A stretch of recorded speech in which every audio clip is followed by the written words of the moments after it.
Balake. Where is Balake at? My name's Blake. Do you want to go to war, Balake? I'm for real. Ron.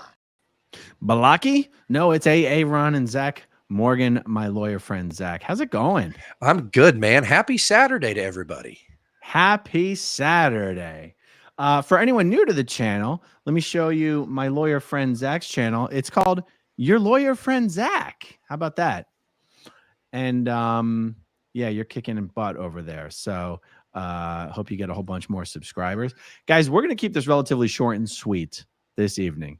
We've had a lot of SPTV so far today, and there's a lot more to come later this evening. So, you know, I want to talk about, very briefly address, because Miscavige is about to appear. When is the IAS event? Is it the first week in November or the second week in November? I can't remember. It's something like that.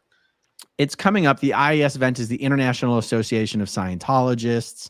It's a major event for Scientology, probably one of the biggest fundraising days on the Scientology calendar, because the IAS is really nothing but a fundraising engine for Scientology. These live events have not really occurred at all in the last 4 years, ever since the COVID lockdown.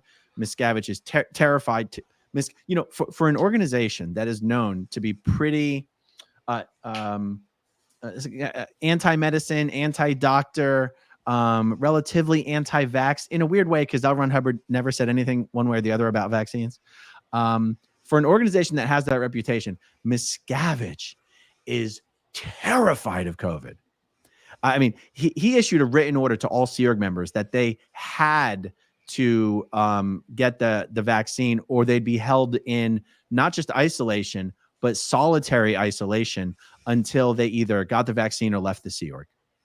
And what's funny is that not all Scientologists were under those orders, only the Sea Org members. And they were also ordered not to tell anybody that those were the orders. Okay, so that's a little bit of a segue. But this big event that's happening in London, or not London, in East Grinstead in the next couple of weeks, it's going to be the first one of these events Miscavige has hosted live in about 3 or 4 years.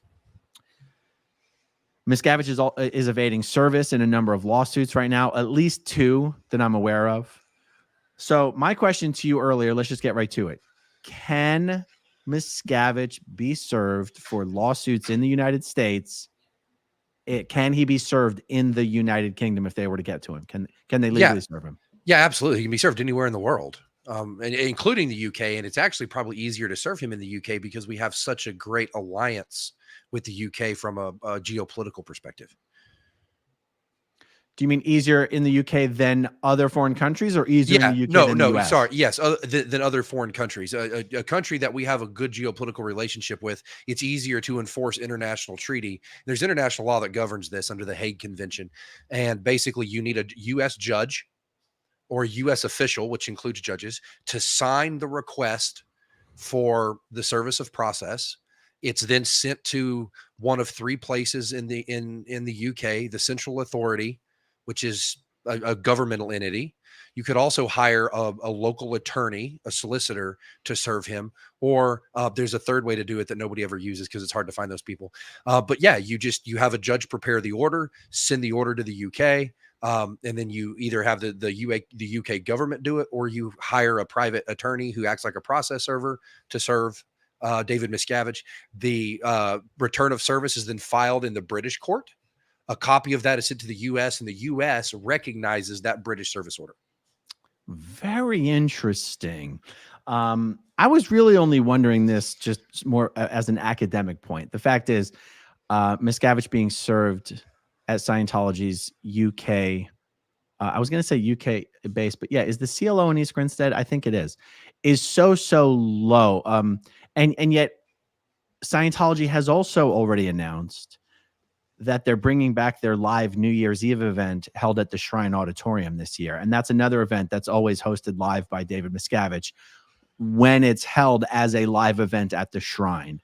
That's also how we knew that Miscavige was going to be hosting the IAS event, because if it's being held live and if it's being held at St. Hill, Miscavige is always the host. They would never put on one of these events without Miscavige being the live host.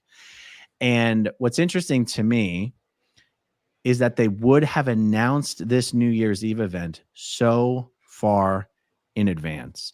The Shrine Auditorium is not as secure, not nearly as secure as Scientology's base in East Grinstead. Mike Rinder has explained that for the East Grinstead base, Miscavige can fly in private to the nearest airfield, is completely private, not closed, not open to the public in any way. There's no even access to the airport by the, only private access, no public access. So Miscavige could fly in private, land at the nearest airport to the East Grinstead base, have his little cavalcade. Is that what you call it? What do you call it? With a whole bunch of cars? Yeah. Motorcade, cavalcade. Motorcade. His motorcade can drive on to the East Grinstead base, which is completely secure, no access to the public. And there's basically almost zero opportunity for anybody to reach him there. But it's interesting to know that if they had figured it out somehow, if they had coached some process server on how to speak enough Scientologese and somehow get his hands on an event ticket, and maybe I could hook him up with a Golden Age of Tech 2 course pack. I recently was in receipt of about 150 Golden Age of Tech 2 lectures and books and course packs. So I could hook him up with all the right materials, but we'd have to teach him how to speak the language. We'd have to get him a ticket, and then he'd be able to get on the base. Small chance, a snowball's chance in hell, but still a chance. Yeah. And there's also something too to consider. And this is, I'm sure the attorneys are well aware of this. They can subpoena the records of, if you were to fly airline, they can subpoena airline manifest so they know when he's leaving. Where if he were to fly private, he still has to land, especially if he's flying into a private airfield that doesn't have customs. He still has to land somewhere at a port of entry and be processed in as a non-citizen before he can fly to his destination. I have always had this question, and since you're both a lawyer and a pilot guy, I have to ask you this. When you're dealing with private aircraft, I have always thought it would be the easiest thing in the world to sneak someone in and out of a country without declaring them as a passenger. What prevents someone from just sneaking someone on in a suitcase? Yeah, I mean, Miscavige is a little fella. Well, sure. He's not much bigger than this. This is little Captain Davy, the fake Space Navy. Right. Okay. Help me understand why it's not a piece of cake to sneak someone in and out of a country on a private jet. Because if you're flying in on a private jet, you have to go to the closest airport of entry.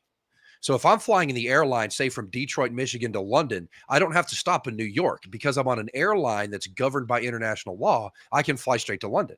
If I'm flying a private jet out of Detroit, I have to stop at New York or New Jersey, get processed out through U.S. Customs. I then have to land at an airport of entry in the UK and get processed in through customs. And part of that processing is not just filling out the paperwork. You're subject to inspection.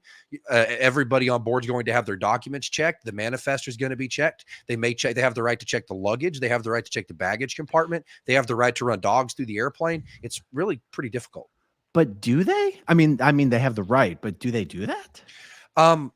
It's law enforcement discretion. But what I will say is if they have reason to believe, for example, they have a subpoena or they have the service order and they believe that the individual that is trying to be served is located on this airplane, they have every right to stop and search that airplane. Everybody get off, put your face on the asphalt. We're going to look at the airplane.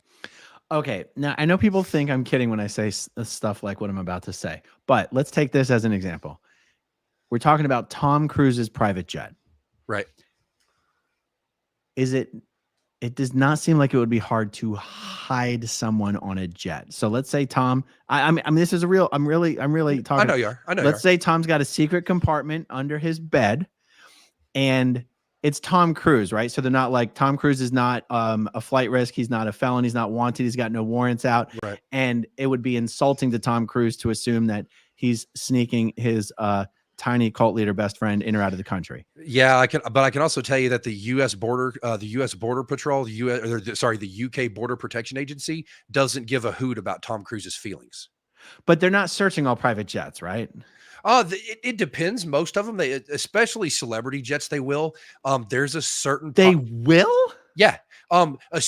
Primarily because, especially in the pop music world, there's all kinds of substances consumed on the airplane that may not be legal in the country. But also if you have, for example, you have to declare everything. If I'm on a private jet and I have my own private booze supply in the galley, I have to declare on my customs form how many bottles of alcohol I have, how much alcohol do I have, maybe I'm a tobacco user. How much tobacco am I bringing in? Because they need to know, did you pay the tobacco tax on that or not? And if you don't pay the tobacco tax, you're assessed the tax upon entering the country. If you did pay the tobacco tax, you're not assessed the tax. Wow, that seems awfully inconvenient to go through all that. Okay. So again, here's the scenario. Okay. Sure. Miscavige is a tiny fella. Okay. If Tom Cruise had a big old suitcase, and I'm assuming it's Tom Cruise is not carrying his own suitcases on and off the jet. So he's got some big old bodyguard who carries a suitcase filled with David Miscavige onto the plane, puts the suitcase into the master suite or whatever. Are you telling me it would not be pretty easy for if Tom Cruise wanted to? And I don't think Tom Cruise would actively participate in this. I mean, even to me, it sounds stupid. Yeah. But if he was like, Dave, I'm going to sneak you in and out of the country. I made a custom made suitcase for you. So he doesn't have to be in the suitcase for the whole flight, just getting on and getting off. Right. Would that not be possible? So, yeah, well, I mean, it's the classic lawyer answer. Anything is possible. It's the likelihood of it. I mean, anything's possible. Lance Armstrong, the cyclist, once smuggled performance-enhancing drugs across international borders, but it was a really complicated that it required a dude on a motorcycle with a backpack, distracting the police, and then they like slid it around the back of the facility. Like, it was not an easy thing to do, and he had a lot of resources. So, okay, so let's throw possible out of the window. Would that be hard to do? Yeah. Really? Yeah. Because they're going to check Tom Cruise's luggage? Well, so even if they don't actually open the bag, they'll send dogs around it. They'll send dogs on the airplane to walk up and down, or they'll pull the bags out of the cargo hold and run a dog across it. Those dogs are not just looking for substances like narcotics. They also have dogs that identify like living humans because of the international smuggling of people, international illegal human trafficking. Wow. Yeah. It's like the opposite of a cadaver dog, where a cadaver dog finds an unalive person. They have dogs that also find living people. Wow. Tassie Devils says suitcase was the way that Amber Heard smuggled her illegal dogs into Australia. If you can smuggle a dog into Australia, you can smuggle a Miscavige into the UK. I mean, I'm just saying. Oh yeah, I'm fascinated. I thought this was a largely unregulated area, but now that I think about it, if it was unregulated, then the drug lords would just send private jets of whatever into wherever. That's actually the reason it is so regulated, because of the copious amounts of cocaine Pablo Escobar was sending into the U.S. in the 80s via airplane. He ruined it for us all. He did. Okay. All right. So smuggling a Miscavige in and out of the UK, difficult to do. Serving Miscavige in the UK, equally difficult to do. But I'll tell you, they are really rolling the dice by having Miscavige appear at their New Year's event at the Shrine Auditorium. I mean, if I were a very dedicated process server, I would probably find a place to hide like 2 days before Scientology was going to take occupancy for their rehearsals and everything. I would load up with a pea bag and some turkey sandwiches, and I would get comfy. Well, I mean, even to the point, if we're being honest, I mean, an extreme example would be, if you know where the motorcade is, crash into the motorcade. Oh. As soon as the door comes open, jump in the car, shove it in his hands, and say, "This is worth going to jail for." I mean, wow. What are they going to do? Worry about that, huh? Yeah, because here's the deal: you hit somebody with your car, and they want to get the car paid for. They have to sue you to get to your insurance money, which means they've opened themselves up to deposition. Oh my goodness. Have you done this before? No, but I know a guy. I know a guy who paints houses. That is incredible. So, wow.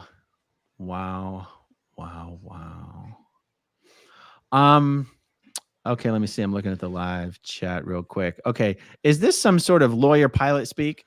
No, that is the score of my Oklahoma State Cowboys beating the West Virginia Mountaineers 48-34. Unbelievable. Tassie Devil. Farnborough Airport has customs officers. Yeah. I'm wondering if that's the airport Mike said was closest to East St. Hill. It's probably, at the very least, it's going to be the closest airport that has customs. So again, you fly into a country and you're not on an airline, you're on a private jet or a chartered airplane. You have to fly into an airport of a port of entry, an airport of entry, get processed in, and then you can fly to wherever you're going. But because I'm not on an airline going to a major airport that has a customs process built in to the entry and egress, the ingress and egress procedures to the airport. I get it now. You said it before, but I truly got it now. I got you. They have to land in the major center, and then they can do their small little hop to where they want to go. They still have to get processed in because the country has a right to know who's in there. Right. Okay. The country has a self-interest in knowing who's in their country at any given time. So on any private flight, not any, every, is a customs officer boarding that jet to make sure every face that they see is accounted for on the list or the manifest? Not every flight. It's sort of random, but if you are actively flying international, there's programs that you can sign up for, but it's a risk because, like, for example, I have TSA pre-check where I get to go through the short line, but in any given moment, I'm still subject to getting pulled out, taking off my shoes, them going through my bag and doing the pat down. Just because I have TSA pre-check or global traveler doesn't mean I get off scot-free every time. In fact, when I flew down to Florida several weeks ago, I got pulled out of line with TSA pre-check. That's how they get you. I've got the pre-check and the global entry. It's well worth the money, by the way. Love it. It is. I agree. Heather B. David Miscavige does not need a big suitcase to fit into. He's probably small enough for a child-sized one. Yeah. It's cheaper. mean, like I said, he's usually hiding in Tom Cruise's duffel bag or Joe Rogan's fanny pack. It's one or the other. David Bowen says, I could see Tom landing, checking into his room, and tearing his latex face off, Mission Impossible style, revealing it was actually David Miscavige. Good one, Dave. Very, very good. All right, guys, we're just keeping this short. You've got some pizza on the way, and I've got to get ready for a live stream in an hour. So thank you for answering my question on about this. Yeah, and I want to encourage everybody, 8:30 Central, 9:30 Eastern. As soon as Aaron's done with his, we're going to do the second part of our interview for Pregnancy and Infant Loss Awareness Month. Okay, good. Then I'll try to keep my chat to an hour so I don't run into you there. I appreciate that. This is Zach's channel, guys. Your lawyer friend, Zach. Check him out. All right, guys, we'll talk to you soon. Okay, if you want to see my rock and roll songs, click right on this guitar. And if you want to see a different one of my videos,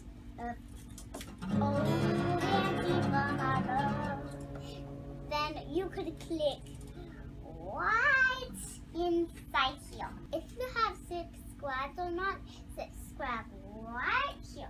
Bye.